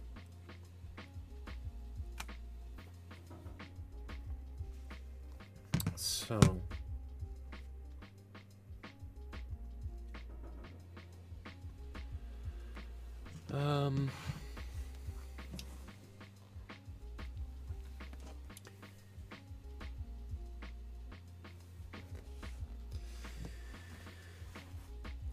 Shaka says it's 4 a.m. here in the UK now, about to head to bed. This was therapeutic to watch. I'll definitely pull up more streams. Lovely piece, and wish me luck for tomorrow. Drawing the male body. Awesome, Shaka. Thank you so much for tuning in. Well done, and I can't wait to see your comic. Keep on going and keep us updated. I want to hear how it's going. Maybe use these classes as an excuse to work on your book. Okay, awesome. That makes me so excited. I love hearing what you guys are up to. Okay. So we've come to that time in the painting where we're going to do a little side-by-side comparison, see how it turned out. I think it's much better than it was just last time. So being able to...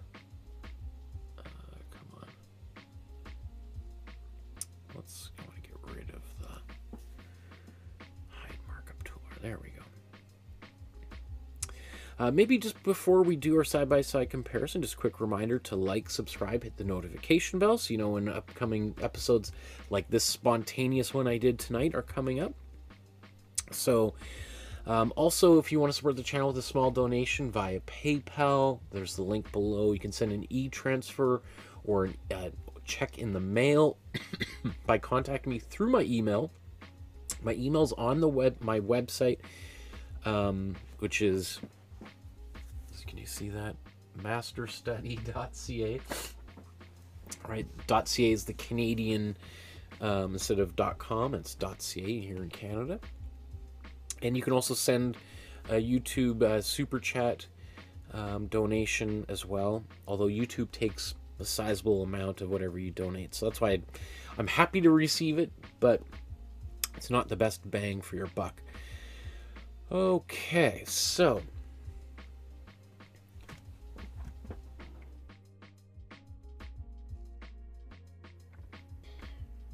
let's look at these side by side.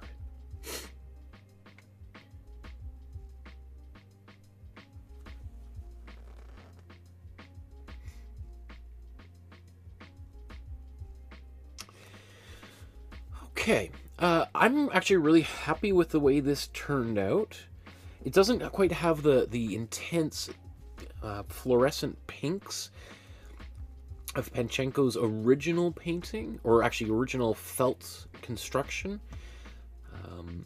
But I actually think this works pretty well. And, you know, I mean, this particular kind of combination of red and blue is also very similar to Ukrainian traditional clothing. Obviously, Panchenko herself was Ukrainian, so her image that she created is just a very stylized version of traditional Ukrainian clothing. But oddly enough, the fact that I don't have a color, I can't get that fluorescent pink myself, made me rely on using some of either my warm red in many instances or the cool red, but because it doesn't have quite the same amount of strength, it kind of looks relatively warm anyway. But I think that turns out kind of cool. It's kind of a weird, wonderful side effect, I think, of how things have unfolded here. So I'm really happy. Let's kind of quickly zoom in.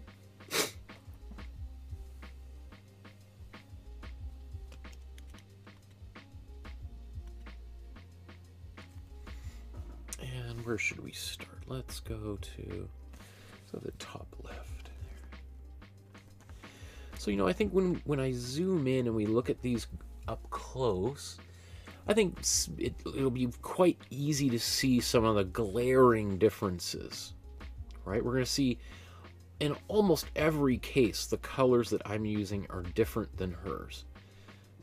I mean, it's like the number of instances where the colors are actually bang on is the exception in this case with this painting, except maybe some of these deep ultramarine blues. I mean, maybe some of these grays are close, I suppose, but I think again this is an opportunity to be a little bit playful with the paint. Maybe let's go down to the bottom left corner here.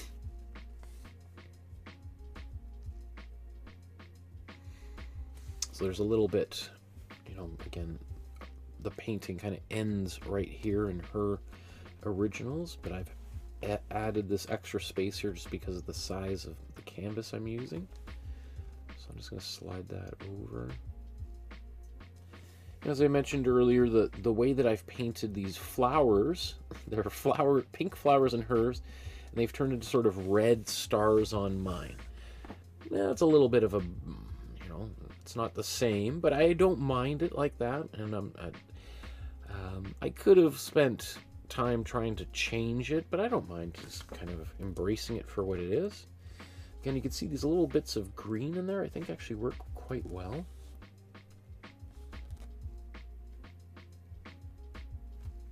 In fact, let's just keep on going. Let's go right to that side there. Okay.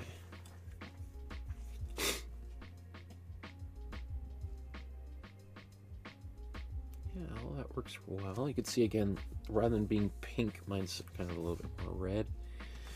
Then we'll go up top here.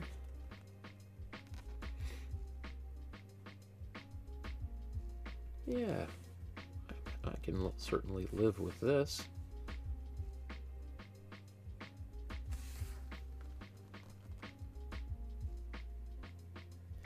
you know, doing these little lines around on her face, kind of to simulate the effect of the lines between the different pieces of cut felt, I think works okay. I probably could have been a little bit more gentle with those lines, maybe added a bit more glazing medium to make them even more transparent, and just been really, really delicate, but I also don't mind how that turned out. I do notice that her expression in the original is maybe a little bit more smiling. Mine, she looks a little bit more suspicious, you know, and that's really just the corners of her mouth. I think by making them pop up a little bit more, I think would make a bit of a difference.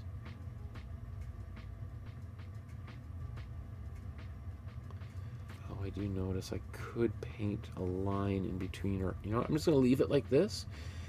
It's one of those things where every time I look at it, I see more things. Like I was thinking about, you know, in the kind of her crown up here, you know, there's some pinks, and I was like, you know what? I think I'm just going to leave it like that.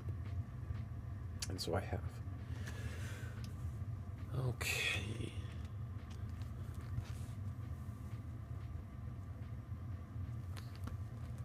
So that feels good. This feels like something that was necessary to do for sure. Okay. Wonderful. Okay. Thank you, everyone, for painting and drawing along with me, for keeping me company over the past, I don't know, 3 hours we've been at this today, in addition to the 5 hours before. So, you know, this is a relatively simple painting, but you can see how, you know, it can be time-consuming if you want to try to, you know, make those colors look about as solid as we can get them. You're doing the world a favor by making art, by consuming art, for talking about art, for sharing art with your families, for encouraging your community to get more involved in making art and celebrating the arts. As I always say, if more people were making art and had a positive outlet for their thoughts and emotions, feelings, we would live in a much more peaceful planet. And never more so has that been true when we're talking about this beautiful woman who unfortunately died of starvation in a basement, trapped in Bucha during the initial Russian invasion and occupation of that city. The Bucha has been the site of some of the worst, horrific war crimes of this war to date.